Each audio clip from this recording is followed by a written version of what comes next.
Welcome. Thank you so much for joining us today. My name is Amy Sam. I am the Health Education Project Specialist at the Maxwell and Eleanor Blum Patient Family Learning Center at Mass General.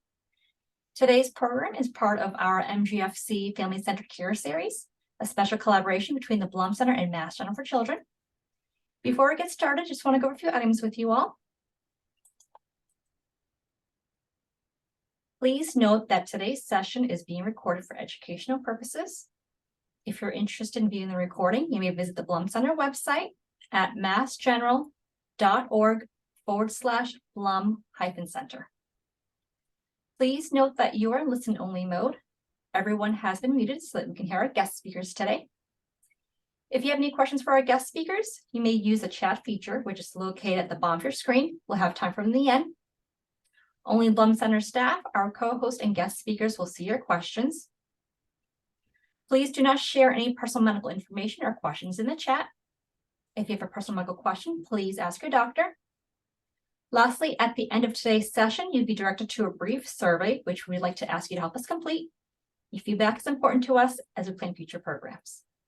Okay, so next, I'm going to hand it over to Brianna Beckwold. She is the project manager and editor for Mass General for Children, and she'll introduce you all to today's guest speakers.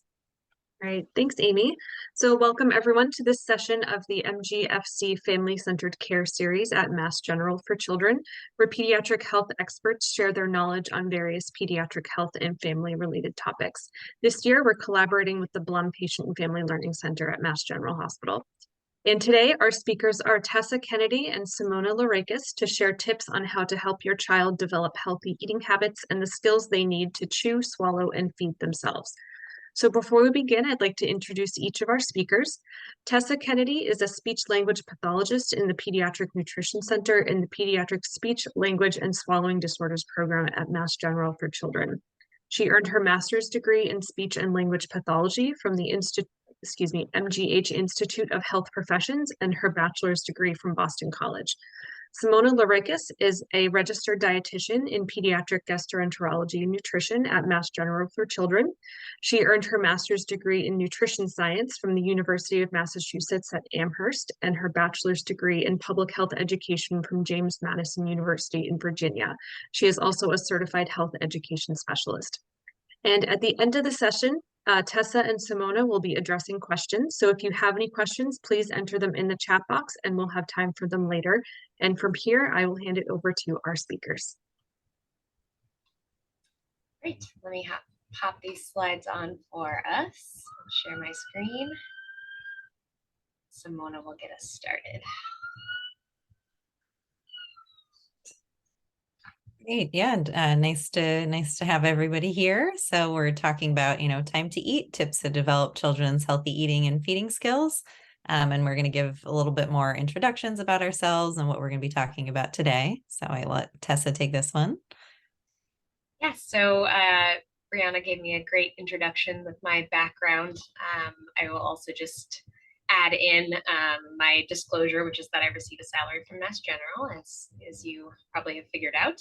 I've worked here for about 4 years on their feeding and swallowing team, and I evaluate and treat patients from birth through adolescence with a focus on swallowing and feeding disorders. And I work both individually for individual evaluations and as part of a few different multidisciplinary clinics.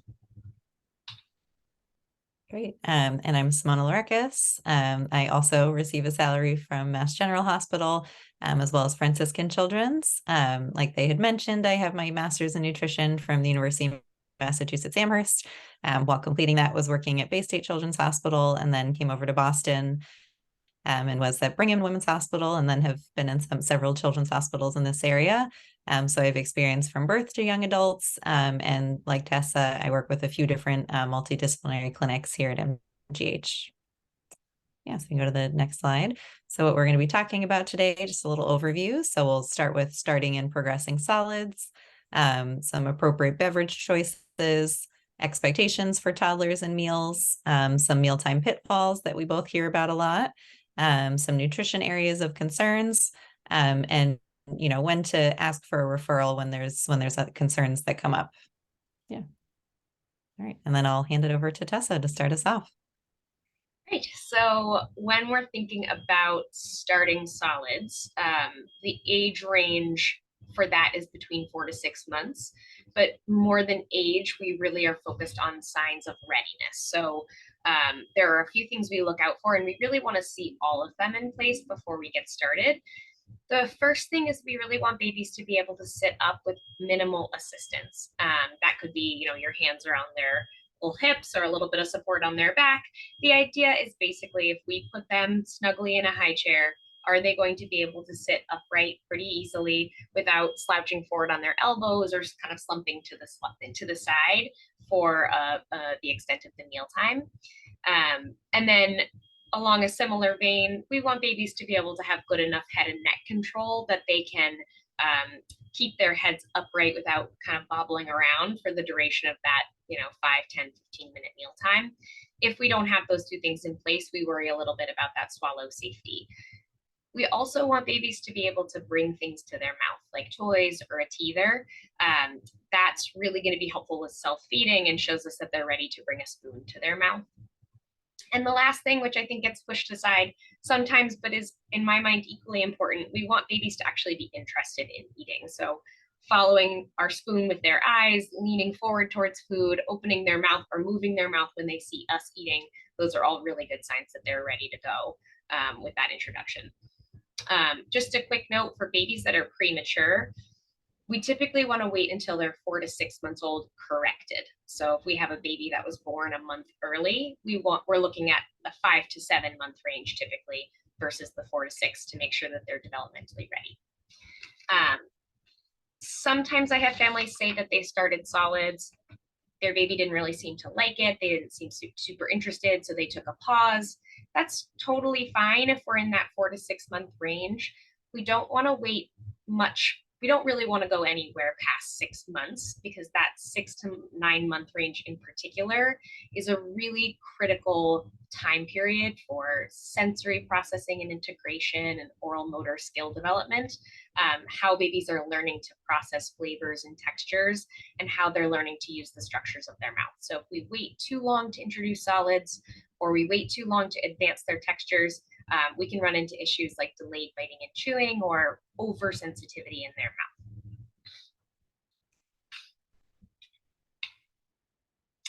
So setting up the right environment is really important for kind of successful introduction to feeding. We want to make sure babies are fed upright in supportive seating with foot support. And this sounds a little silly, but foot support is one of the most important things because they really need that support all the way up through their body to help with those fine muscle movements in their mouth. The foot supports the knee, the hip, the trunk, shoulders, head and neck, jaw, and finally tongue, so that they can work on those skills. This is a really optimal position for babies. You can see the 90 degrees, 90 degrees, 90 degrees. Those lines are nice and important. If you have a high chair already that doesn't have foot support, you can MacGyver it. You don't need to go out and buy a new one. You can slide a chair under there. If there's a foot plate that's too low, you can put a shoebox or a book underneath there so that their feet rest nice and flat. Beyond that support, it also can be a little distracting to have their feet dangling. If you think about when you go to a restaurant and you're sat at a bar stool, you're kind of constantly trying to get purchase with your feet. So that's helpful to have that for them there. The other thing from the beginning, promoting self-feeding is really beneficial for babies, and it's really beneficial for us as parents. It's going to promote independence and fine motor skills, and most importantly is going to put the baby in charge of what goes in their mouth. We know that gagging is normal for babies as they're starting to eat, but we also don't want it to persist, and babies who self-feed are less likely to gag and are going to have a little bit more control over what's going in their mouth. This makes sense when we think about how it would feel to have someone else feed us or have someone else brush our teeth for us, not as positive an oral sensory experience for them.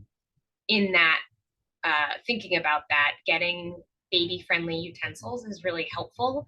I like, a short utensil that they can cut the chubby fist around. The longer ones, I find they tend to have a harder time picking up. And then when they bring it to their mouth, it tends to go in their eye or somewhere else besides their mouth. So I like those nice short ones. Oftentimes when I'm feeding babies at this age, I'll have 2 or even 3 spoons that I have, one that I'm preloading ready to go for them. They have one that they're putting in their mouth, throwing off the tray, picking the food off with their hands and putting it in their mouth. And as soon as they're done with that one, I have the next one ready to go. But they are the ones who are sort of in the driver's seat with that.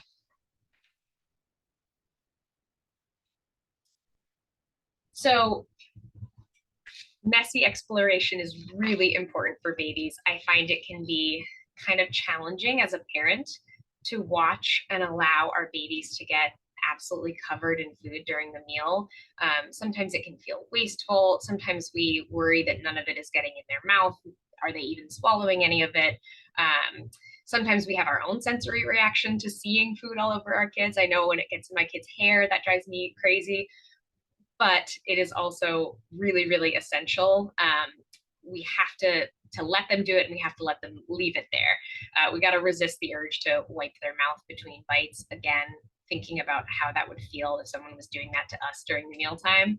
And the reason for this is essentially that eating is one of the most sensory rich experiences that we have, but that also can mean it's really overwhelming for them. So getting messy allows babies to experience and then begin to process and desensitize to all of this sensory information, the textures, the flavors, the way that it smells. And the more experience they have, the less sensitive they'll be to it. If we're not going to allow babies to touch it or get it all over themselves, then they're going to be more sensitive to it down the line. This is really what I want your baby to look like when they're feeding. And that's kind of hard sometimes for us as parents. I think one thing to note about food waste is, by definition, this approach leads to sort of wearing more food than we're necessarily consuming, especially at the beginning, and that can feel kind of wasteful. I like to think about it in the same context as other learning that we're allowing children to do. So when kids are learning to draw, they might make a few marks on a sheet of paper that then gets thrown away, but that is not considered to be a waste because they're developing these really essential skills for writing and drawing down the line. When kids are potty training, they go through a lot of toilet paper. We consider this sort of to be the cost of learning, right? So think about food on their bibs, on their cheeks, on the floor as part of this crucial learning experience and the cost of learning these skills. Obviously, there are ways to mitigate this, right? We're going to give them 1 ounce of puree on their tray instead of handing them the 4-ounce jar. We know babies are going to take that jar and tip it upside down, and it's going to go everywhere. Giving them 1 raspberry instead of 10 raspberries so that when they windshield wiper it off the tray, we are reducing the waste that comes from that. I'm not going to spend a ton of time on this point, but I do want to mention it. Baby-led weaning could be its entire own whole talk. So I'll just talk about a few important key points. Baby-led weaning is only appropriate for babies who are 6 months or older. If you're starting solids at somewhere between 4 and 5.5 months, then we want to do purees. Baby-led weaning is something you can definitely do alongside purees as a combination approach. It does not need to be all or nothing. And there are a lot of really great resources. Solid Starts is a great resource that you can actually just enter the food you're looking for and how old your baby is, and it will tell you how to safely modify that food for that age baby. So there is a lot of good stuff out there. One of my favorite aspects of it is that it allows babies to get exposed to family foods and the flavors that families are eating, but you can absolutely do that with purees as well. I think most important point I would like people to take away from baby-led weaning versus the traditional puree weaning is that around 9 months, they really converge and they should look very similar, which brings me to a very, very, very brief texture timeline. Again, this could be its own talk, but I'll just go over it really fast. For this texture timeline, I am looking at a traditional weaning approach. And again, there are lots of resources if you wanted to do baby-led weaning. But in our normal approach, we're going to do puree introduction sometime between 4 and 6 months, looking for those readiness signs. And this is very generalized, so you can always speak to your provider about your baby's specific readiness. But when you start solids, they should always be offered on the spoon and not in the bottle, unless you're being directed specifically to do that by your doctor or by a feeding therapist. So that 4 to 6 month range, we're doing smooth purees. Maybe it's moving towards thicker purees as they get older. And then around 7 or 8 months is a really great time to introduce these crunchy dissolvable things that you may have seen, like a teething cracker or a peanut puff. You can see on the side some examples of those. Puffs are an option a lot of parents go for. In my experience, I tend to see a little more gagging with puffs because they're smaller, and while kids are still learning how to move things around in their mouth, sometimes they cause a little bit more of that gagging, but they're certainly a safe option. I just tend to stick with these bigger ones like the surfboard shaped Mums here, or any of those brands, and the peanut puffs that are kind of a stick shape. This texture is going to melt with saliva, so it's a really good, safe option to start working on those biting and chewing skills in the beginning. And then some soft squishable solids. The squish test is really helpful. For instance, if you pinch a raspberry between your fingers, it's going to squish. That would be a safe option for babies to start exploring around this age. If you take an out of season or unripe strawberry, that's not going to squish between their fingers. That wouldn't be a safe option yet. But some examples would be raspberries, avocado, banana, soft fish, things like that. By the time they're around 9 or 10 months old, most babies are ready for bite-sized pieces of food, roughly the size of a thumbnail, give or take. This readiness oftentimes coincides with their pincer grasp, this movement between their thumb and forefinger. And this is also when we typically start to see their ability to move their tongue side to side so they can bring that food over to chew with their molars. It's really important to note here that babies do not need teeth to chew. They have all their teeth right under the surface of their gums. They have really strong jaws. I'm sure if any of you have ever been bitten by a baby, you know they're very, very strong and capable. They don't get all of their teeth until closer to their 3rd birthday, and we're certainly not waiting until then to expose them to chewable foods. So it's a common misconception out there. The more teeth they are, the more ready they are for advanced textures. If they don't have teeth yet, they're not ready. It's not correlated. So you don't have to feel like you have to hold your baby back for that. And the last thing I'll say on this is Gerber and other brands like that have sort of their stages that they go through, stage 1, 2, 3 baby foods.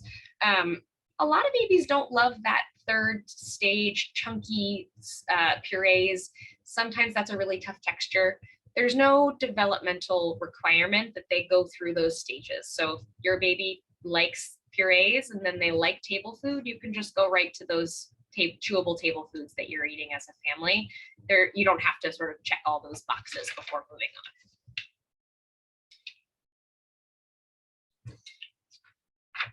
So when we're starting solids or moving on to new textures, gagging is a really common occurrence. So I wanted to just touch on it. It's really common. It's not something to panic about. It's not the same thing as choking. It's a very normal protective reflex in babies. And the gag reflex in babies can be triggered much further up in the mouth than it is for us as an adult. So they might have a puff sitting right on the tip of their tongue and have a really intense gag, but nothing is in or near their airway. That's just the way that their body is figuring out how to get that food forward and eventually out because they're not ready to process it yet. The gagging in babies can look really dramatic, can be very scary to watch as a parent. So it's helpful to familiarize yourself with gagging versus choking. In gagging, you could see coughing, retching, tears, watery eyes. They might turn very red. And if they have a particularly sensitive gag reflex or a full tummy, that can also lead to vomiting. When they're truly choking, you're going to see that they're either silent or you might hear some wheezing sounds if there's partial blockage of the airway. They might turn blue. There's a little bit more of a panic look in their eye. And that obviously is a serious situation. I really recommend getting infant CPR certified so you feel confident when if that were to ever happen, that you would know what to do. Gagging, on the other hand, is something that generally speaking, we don't need to intervene on. Babies will work through it on their own. The best thing we can do is to keep calm face, calm body, very neutral tone, and just talk them through it. If we have a big reaction and have a lot of panic around gagging, then babies will start to pick up on that and wonder if maybe it is something scary. And then I do have video of my son, who is probably about 7 months, to give you an example of what this might look like.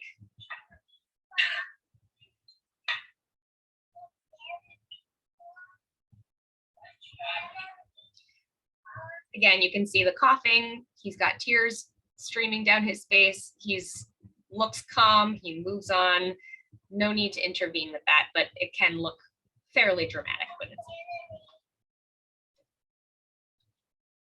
Just want to make sure I'm not skipping anything here. Okay.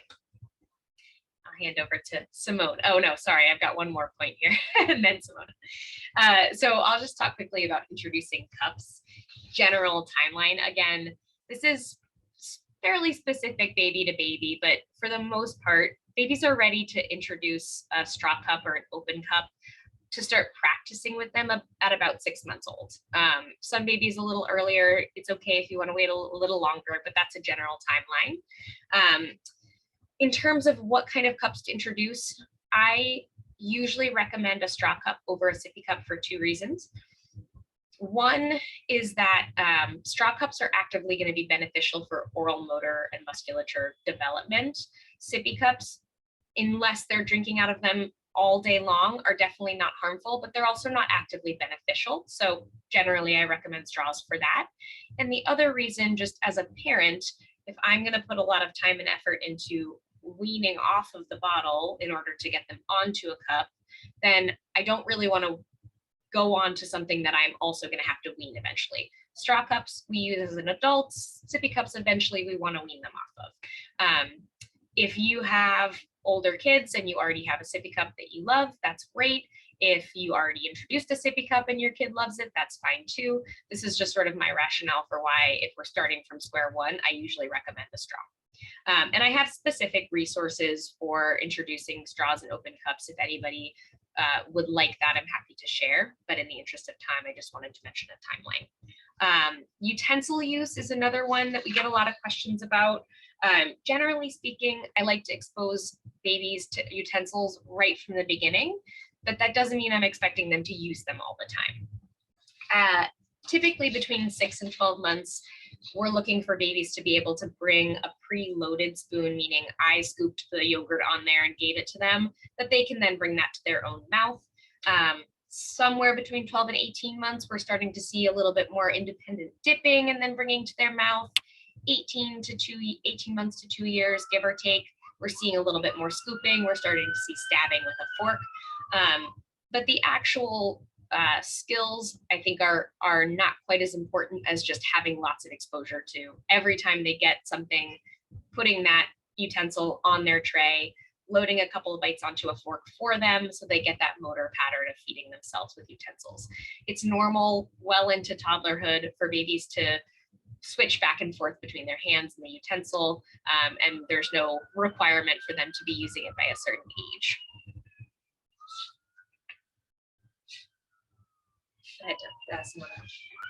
Yeah, so and then transitioning off breast milk or infant formula. So the American Academy of Pediatrics guidelines from 1 to 2 years is 16 to 24 ounces a day of whole cow's milk. And then for above 2 years, about 16 ounces per day of a low-fat milk.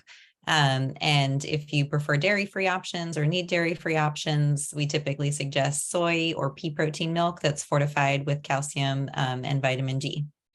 So that's just kind of what will be inside of the cup that we're working on transitioning. If you don't mind going to the next slide. All right, so moving on to a little more of the nutrition side of starting solids. So an important point is that solids are complementary from 6 to 12 months, and the majority of the nutrition still needs to come from breast milk or infant formula. That's part of why on the last slide that we had mentioned that, if you're going to practice some drinking, with water, that we still want to limit that to, just a few ounces a day, just because, their stomachs are very small at this age, and we don't want to take up too much space, with water or lower calorie solids, and not have enough space for the breast milk or the infant formula that they really need for their nutrition. And we also want to focus on iron-rich foods when we're starting solids, especially if we're partially or completely breastfed, just since breast milk is naturally a bit lower in iron. A common choice is iron-fortified baby cereals. And then we also want to make sure we're including some healthy fats and some fruits and vegetables. And in terms of, starting common allergens, we get a lot of questions about this. More recent research has been finding that it's actually helpful to add in the common allergens, such as eggs and peanuts, before a year of age. We don't want it to be the very first food that they try, just because we want them to have, some experience trying some solid foods so that we can make sure that went okay. So that then if we try some of these allergen foods, we could sort of see a difference, whether that went the same or if there was any kind of a reaction. And you might want to speak with your pediatrician about when and how to introduce them, especially if your baby has a history of, more severe eczema, or there's a lot of family history of food allergies. And then some things that we're going to want to avoid. So there's several foods that are considered choking hazards for infants. So things like grapes, cherry tomatoes, cherries, hot dogs, sausages, raw baby carrots, all of those, could be safe as long as they're sort of cut and quartered into small pieces. And, might depend also on the age of the infant, what textures that they're ready for. And we want to avoid whole nuts, popcorn, and tortilla chips, as those are, choking hazards. And then the other things we'd want to avoid are honey, lots of added salts and sugars, juice, and regular cow's milk, all what we want to avoid for infants. We can move on to the next slide. So what is age appropriate? So an kind of inconsistent appetite, is age appropriate. So we do want to look at their nutrition more so throughout the whole week, and not focus too much on a specific day or a specific meal. So we might expect, one meal of each day to not go so well, or for one day of the week to have lower intake and then higher intake the next. So we want to, take a little bit of a broader view, and not worry too much if there's a bad day or a bad meal. And then we also expect, I know during this season, there's a lot of illnesses going around. So we really do expect when they're sick to be eating less. And we'd want to really just focus on hydration during that time period. I'll give it to Tessa. So selectivity is something we are going to see in most babies and toddlers sometime between 12 and 18 months, or starting to be more suspicious of new foods and even things they used to like. So, oftentimes we'll see like babies who ate anything that was put in front of them. Now, all of a sudden, there's a lot of suspicion around, vegetables and meats and different things that they might have been accepting before. And certainly brand new things come with a lot of hesitation. It's very normal for this to happen, but there are ways that we can sort of keep that phase short. And there are also ways that as parents, we can sort of inadvertently prolong that, which we will get into in a couple of slides. Older babies and toddlers often show a preference for packaged foods, processed foods, because of how consistent they are. So if we take something like a blueberry, that can be sweet and delicious one time, it can be super tart the next time it can be bland and mushy, the next time a piece of skin can stick to the roof of their mouth. It's sort of a minefield of sensory experiences for them, versus a pirate's booty is a pirate's booty is a pirate's booty. Anytime they ever eat it, it's going to taste, feel, smell, look exactly the same. So it's a pretty low tax for their sensory system. So they tend to gravitate towards those things and have a little bit more hesitancy around things like fruits, veggies, meat, things like that. Fruits tend to be a little bit more accepted because they're on the sweeter side, but they can also be challenging at this age. Other typical things we can expect: throwing food, plates, utensils, cups, anything on their tray. They really like to figure out how gravity works. This is really frustrating, but it's also very normal. I would recommend sort of keeping the reaction to it minimal. If you have a dog, put the dog away, because the dog eating the food on the floor adds a little fun element that can prolong that from happening. And overall, just having sort of a low reaction to that. Attention span for mealtime. Babies and toddlers, we expect to be able to attend to something for about 2 to 5 minutes per year of age. Some babies are going to happily sit for much longer than that if they really like to eat. But if your baby or child is only sitting at the table for 5 minutes, 7 minutes, 10 minutes, it's not abnormal for them to want to be done at that point, and certainly not something we would be worried about.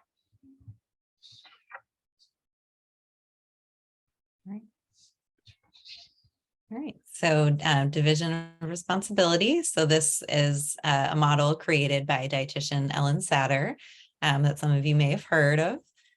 So what your child eats and how well they eat, does not define how well you're parenting. And then this division of responsibility tries to, identify which things parents are responsible for and which things the child is responsible for, in part to, help parents, sort of focus on, their job. And then hopefully, the child then should do their job with eating. So we want the parent to maintain the structure of the family meals. Most children should be ready to join into that routine with the family by the end of infancy or start of toddlerhood. We want the parents to be, choosing and preparing the foods, providing regular meals and snacks, making the meal times pleasant, trying to be considerate of children's sort of lack of experience with different foods, but trying to not cater too much to likes and dislikes, and avoiding having foods or drinks, not counting water, right before the meal times. And with this model, we want the parents to trust their child's instincts to eat the amount that they want and learn to eat the foods that the parents are having, and kind of grow predictably in a way that's right for them. You can go to the next slide. So some mealtime pitfalls that we were, alluding to in the earlier slides.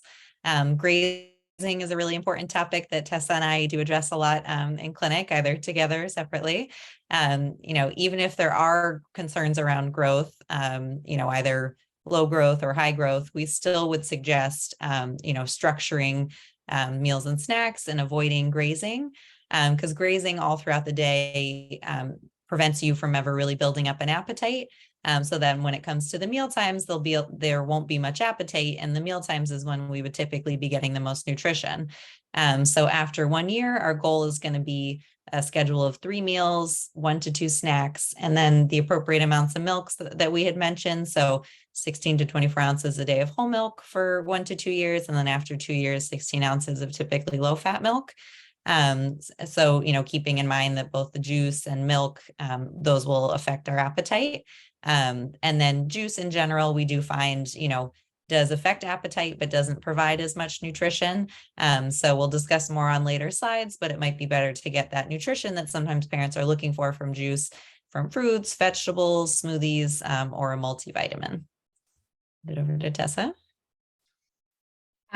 So screens are a tough one. It can be really tempting to involve screens in the mealtime because, just like adults, kids may eat more or may eat things they would not otherwise accept if there is a screen involved. And there are a few reasons that we recommend against this. So the first is that kids are really good at knowing when they're hungry and when they're full, and they have great insight into their body in that way. When we are using a screen to get more volume into them, we are sort of unteaching that and teaching them to ignore fullness cues in their body by kind of pushing past those refusal cues by distracting them with the screen. We also know that kids who eat new or non-preferred or less preferred foods that they wouldn't normally eat in front of the screen, that the reason they're doing that is because the screen is so distracting from that sensory experience of eating the food that they're not any more likely to eat it the next time they come across it. So if we're sort of getting broccoli into a kid because they have cocomelon on, we know that if we serve them broccoli tomorrow, they're not any more likely to eat it if they're not watching that show. So, and then one last reason is also sort of as parents or caregivers, we are oftentimes the ones who are modeling how to eat different foods. And so when we're watching a screen, we're missing out on that modeling and just sort of the generally the social and cultural experience of the mealtime. I think sometimes we get so caught up in the calories and the nutrition that we do kind of forget that important, cultural family piece as well. Short order cooking is basically the idea of making preferred foods for our children after they reject what we have made for them. It's totally fine to say to your kid, what do you want for dinner, and make it for them. That's not what we're referring to here. This is more when we present a food option and they refuse it, and then we make a non-preferred or a preferred food rather. We just reinforced this behavior of refusal. So now, anytime there is a new or non-preferred food, they learned very effectively that refusal will be immediate because they know then they can get their favorite thing. So again, not to say we can't provide foods that our child likes, but that we need to hold boundaries about how those foods are presented. So if you're serving a new food to your child or a less preferred food, presenting it alongside a safe food. So if broccoli is non-preferred, we're serving that alongside mac and cheese if that's something that they like. Oftentimes families will say, well, if I do that, they're just going to eat the mac and cheese. But they were always only going to eat the mac and cheese. What we did was take the power struggle out of the middle and not reinforce this behavior of refusing broccoli. If it sits there, that's okay, but at least we don't have this power struggle. And there is also good data that once kids start to eat, they continue to eat. So they might actually surprise you with kind of circling back around to the broccoli after they've been eating the mac and cheese for a little bit. Oftentimes when kids are requesting certain foods or requesting foods and then refusing the thing that they asked you for, they're looking for a little bit of control. And so it's a great way to sort of approach that is to give them some of that control that they're looking for in other ways. So giving them what's called a forced choice, where you offer them two options that you're comfortable with sort of either one they choose. Do you want the blue cup or the red cup? They get to choose. You don't really care what color their cup is, and they get a little bit of control back in their mealtime. Putting them in charge of ringing the dinner bell to bring everyone to the table is one that a lot of kids really love. Putting them in charge of serving everyone at the table is something that a lot of kids like. Toddlers and young children really love a job, so that can be an effective strategy. Another common pitfall that I am absolutely guilty of is taking foods out of the rotation. So we know that it can take multiple, and I'm talking dozens of presentations of a food before a child might eat it, let alone begin to like it. If we offer broccoli 5 times and then we decide my child doesn't like it because they're not eating it, and we stop offering it, they're not going to learn to like it. I fall into this all the time, opening my fridge, looking in and saying, oh, she's not going to eat that. And then I have to stop and say, well, she's 3. And if I don't offer it, how is she going to be a 5-year-old who eats it if she doesn't have the opportunity to practice? So, putting 1 or 2 pieces of a food for exposure is really, really helpful. And even if that's just to get them used to the experience of having non-preferred foods on their plate, you can always remind them, you don't have to eat it, but it will, everything the family is having goes on the plate. When we offer the same foods every day, we can also kind of inadvertently reinforce that natural toddler rigidity. Toddlers really like routine, they like sameness. So if we try to include as much variety as possible, little changes, it can sort of push back against that in a healthy way. It doesn't have to be huge changes, but offering different brands of yogurt, offering almond butter instead of peanut butter, different shaped chicken nuggets or a different brand. This helps keep them a little bit more flexible and prevents against that narrowing, further narrowing of their preferences. The last one is really, really important. We all want our children to eat all the amazing foods that we enjoy, both from a nutrition standpoint and from a culture and family culture and identity standpoint. So it can be really challenging when a child says that they don't want something that we've cooked or we're serving, or they say they're full after one bite, and we think you can't possibly be full. But we know from the research, pressure, bribing, excessive encouragement and praise for trying something, force feeding, all of these things just cause kids to push back even further. So this goes back to that idea of the division of responsibility that Simona mentioned. When we serve a meal or a snack, we are done. They are the ones that get to decide if they're going to eat something, and if so, how much. This sort of clean plate philosophy is one that will likely prolong picky eating and unteach insight into fullness, which can be challenging into adulthood. So we really want to pull back on the pressure, and sometimes we can be really pleasantly surprised that once we stop pushing so much, they feel a little bit more free to explore. All right, so moving on to some micronutrients of concern. So, micronutrients by definition are sort of the smaller vitamins and minerals that our body needs in small amounts, but they still have very important jobs in the body. Whereas macronutrients, if you've heard that term, refers to fats, carbs, proteins, things that we need in larger quantities in the body. So some micronutrients of concern for these age groups, one would be calcium as well as vitamin D. So there's some images on the slide of some sources, but the main sources would be dairy products or the fortified pea or soy milks. Keeping in mind, we don't want our intake to be too low, but we also want to avoid really high, excessive intake of dairy products or the replacements, because that can, affect our appetite.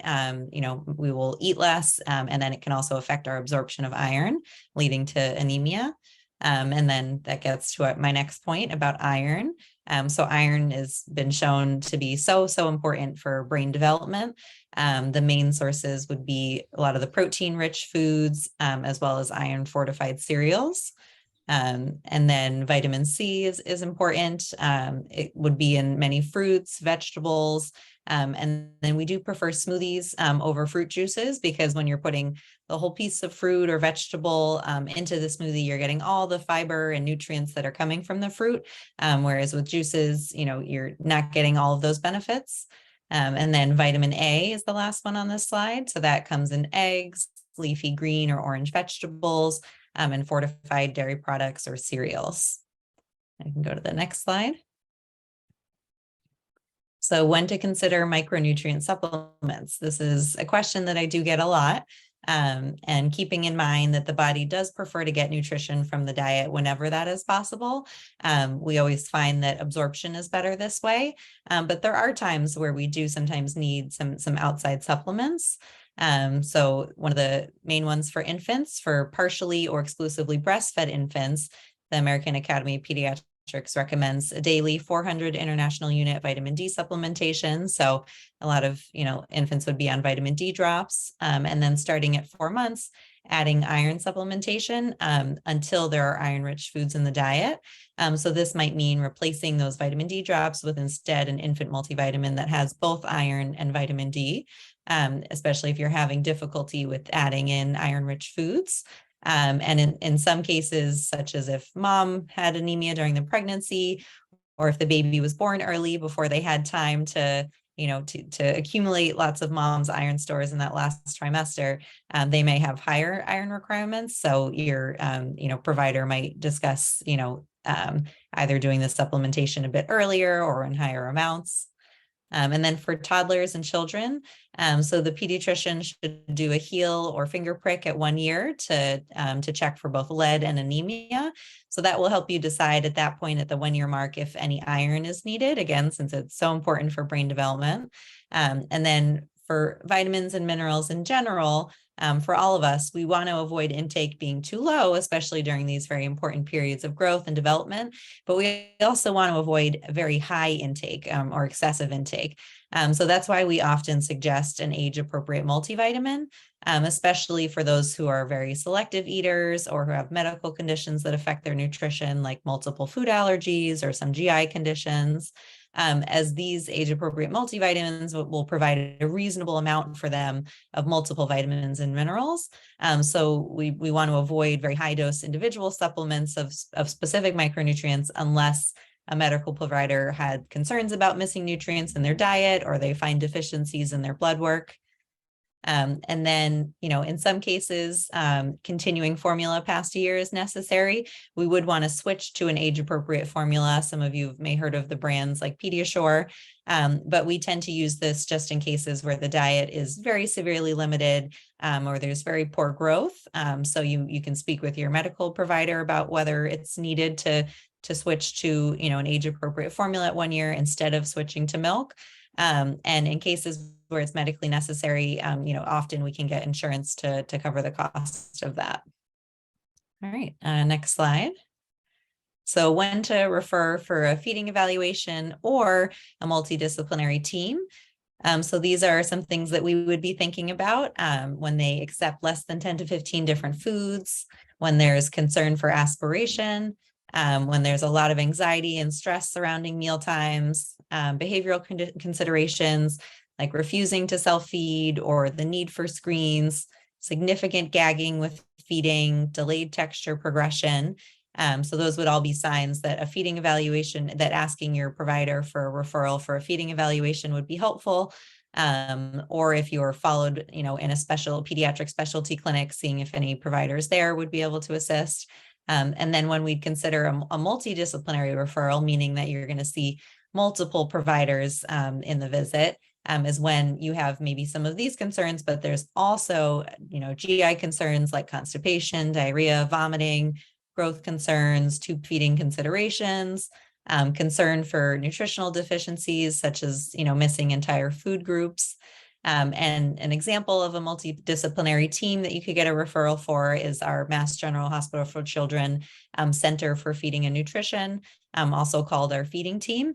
Tessa and I both work with this clinic.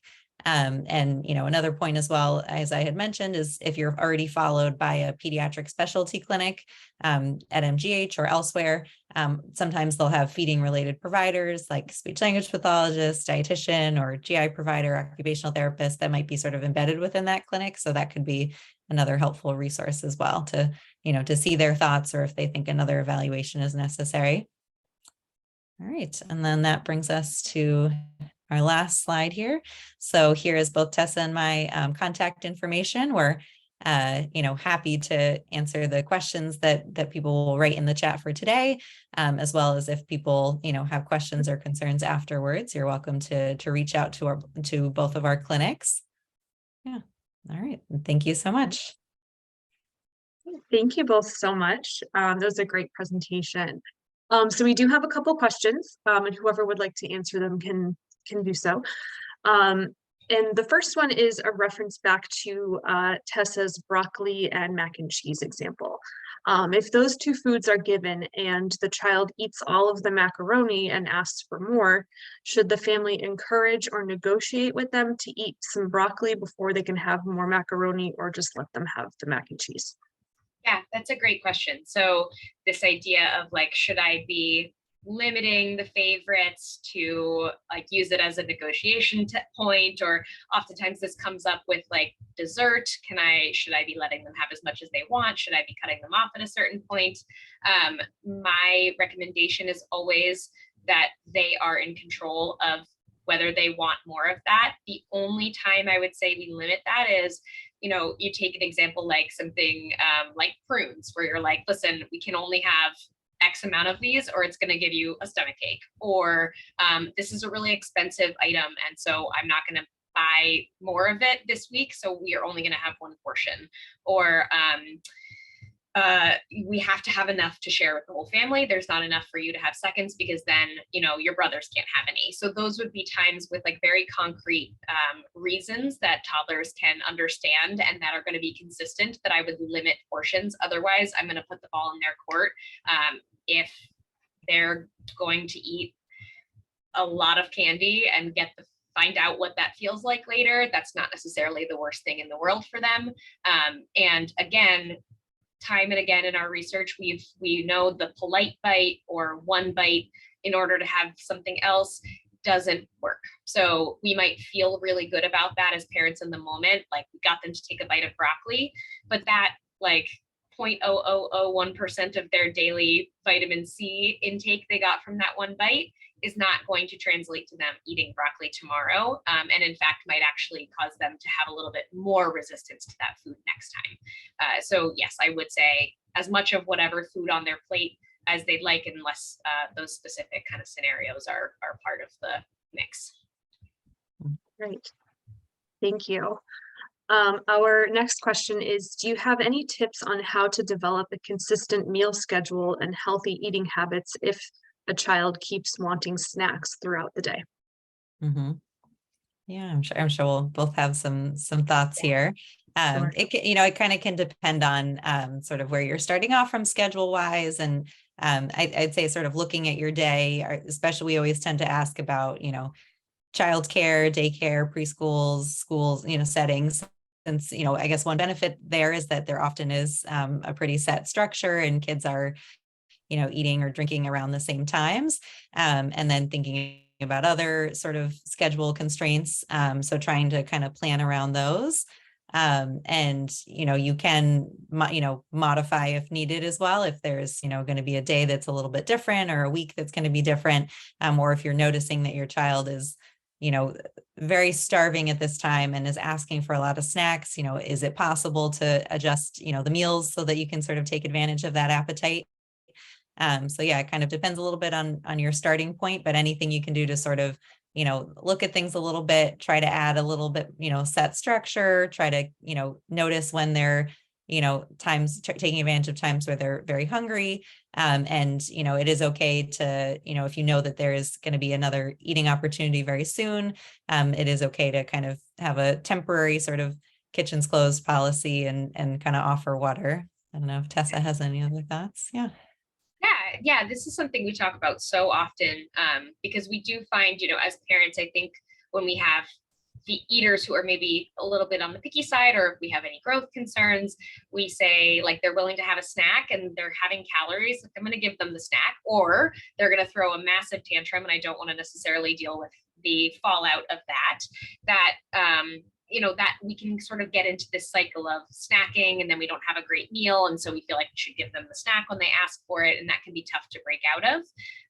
But we do know kids who are fed more frequently during the day tend to actually eat less over the course of 24 hours. So if we're worried about growth, if we're worried about nutrition, we're actually undermining ourselves. It's kind of counterintuitive. So generally speaking, we like to have at least 2 to 3 hours, sometimes 4, between any calories at all. We know it takes the stomach about 3 hours to empty, so that's a good starting point. And just remembering that you are the parent and you can change the rule anytime you want, but the important thing is holding that boundary very consistently. It's confusing for kids when we hold a boundary sometimes and give in another time, and it teaches them to ramp up their behaviors until they find that point where we're willing to give in. Simona mentioned the kitchen is open, kitchen is closed concept.